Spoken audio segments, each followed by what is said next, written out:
Thank you. Thank you very much. Wow, great energy. Thank you very much for having me. It's a great privilege.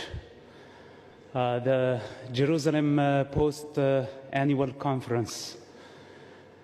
The first time I got to know about the newspaper was in prison about 20 years ago. First, I wanted to learn English. And this is why I started to read the Jerusalem Post. But eventually, it became my window towards the Jewish world and towards the Western world as well. 16 months in Israeli prison, reading almost every day. So I have some connection to the Jerusalem Post somehow.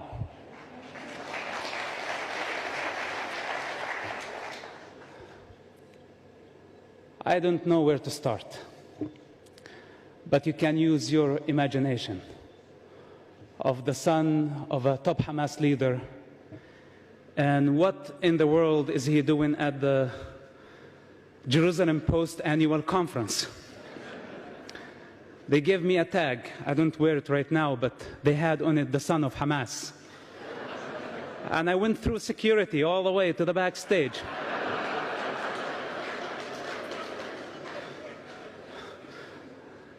You gotta trust them, guys. Okay, back to the story. It's very hard, to encapsulate a human journey, a human evolution in any form of language. Rather than English is not my mother tongue, but I try as much as I can. Truth at those heights cannot be conveyed in any form, actually. Not a movie, not a book, not a speech.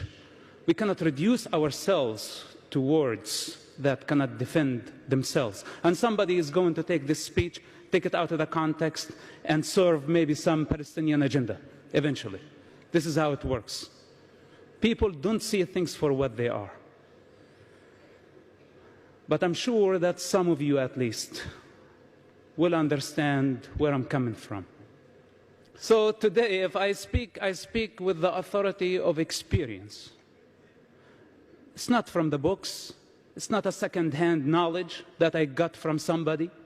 I don't represent government or politicians. I represent myself. I am an individual. I am not an organization. And I don't like to take sides, because I don't belong to nations. I don't belong to the crowd. I have transcended this long time ago.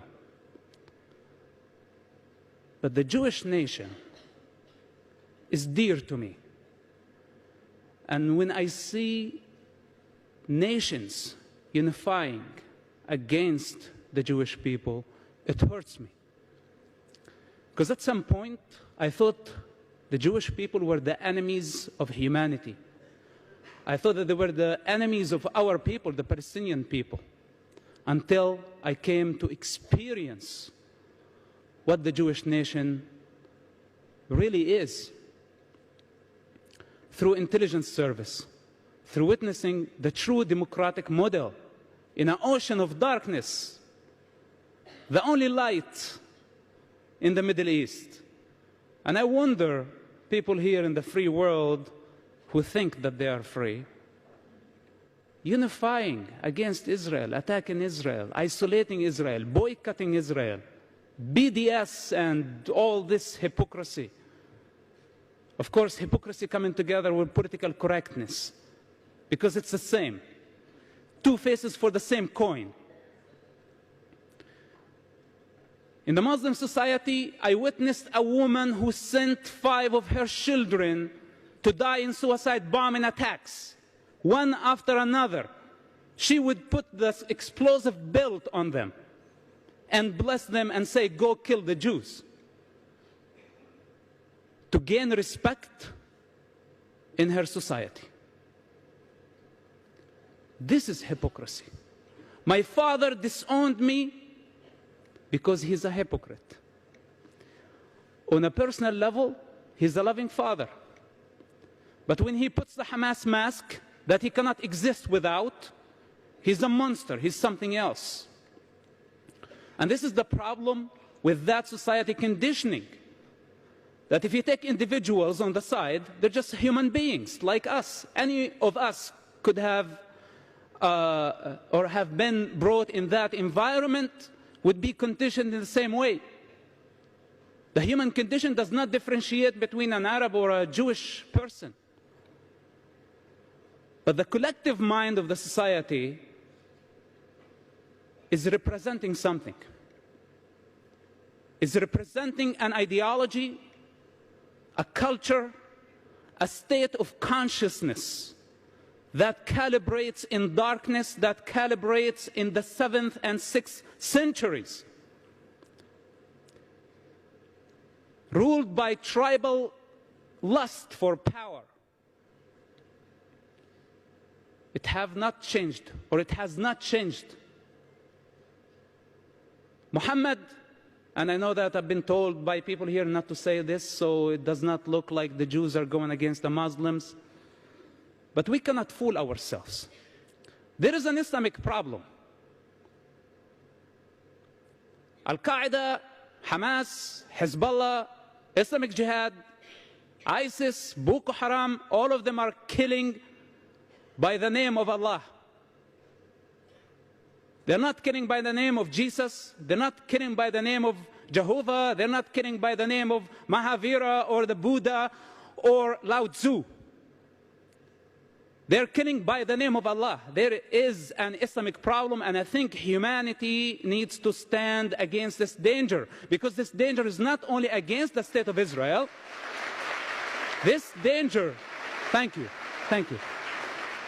This danger is against the evolvement of mankind.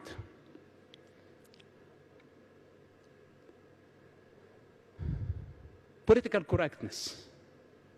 I don't know if there is any CNN reporters or representatives here tonight. You know, political correctness, when my friend invited me to his wedding and he asked me to wear a tuxedo, and I thought it was a Speedo for a second. There is a big difference, right? That would have been politically incorrect. But when it comes to matters, universal issues, when we see waves of violence and darkness taking over and spreading, and we choose to stick our head in the sand with the name of political correctness, the truth is that we are afraid. And we are trying not to provoke them more. We are trying not to create a religious war. But there has been a religious war, whether you like it or not. The better way is to face it, to grow up, and face it with courage. This is what I say. The problem is not in the individual. We are not against the Muslim people. I cannot be against my mother and my father and my people. They're just people. And there are idiots everywhere in every nation. But I'm talking about the collective consciousness of nations, of regions, and the cosmic consciousness of all humanity. The Muslim people have a problem, and their problem is in their belief system. They have to face it, and we need to encourage them to fight the good fight, as I did. If I was able, you know, I had privileges as the son of a top Hamas leader. I had something to lose. But the average Muslim person don't have lots of things to lose. They're already living in darkness and misery. If they leave it, it's better for them. When I left, I did not leave misery. I left privilege. I left position. I was paid. I was protected. Everybody wanted me to stay wearing the mask. I am a living example and a challenge, and I will continue to be, to every individual who lives in the Muslim world, that this is the time to grow up, to destroy the walls, and to transcend the conditioning of the society. This is the only way. But to tell them, no, Islam is a religion of peace, we just create the perfect climate for terrorists to keep on growing. I say otherwise. Our problem is not with the individual, our problem is with the belief system. That humanity and the free world need to unify, as eventually, even though it was too late, the world unified against Nazism. Today, free people need to unify against Islam, not against the Muslim people, against Islam itself as a belief system. When the president of the free world stands and say, that Islam is a religion of peace, he creates the climate, he provides the climate, the perfect climate to create more terrorism. I love Israel.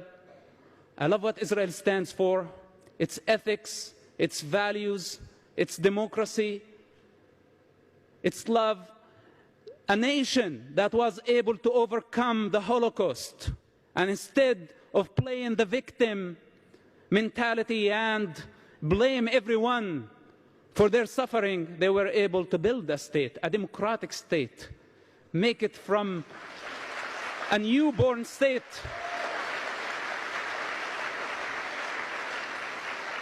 to an advanced and completely developed state in less than 25 years. This is a great example. It has been a pleasure. I appreciate the love of the Jewish nation everywhere in the world. I don't care what they label me. Again, I speak with the authority of experience. If they have anything to say, they can say it right to my face, if they have the courage. But I doubt. Thank you so much for coming. God bless you. God bless Israel. Thank you very much.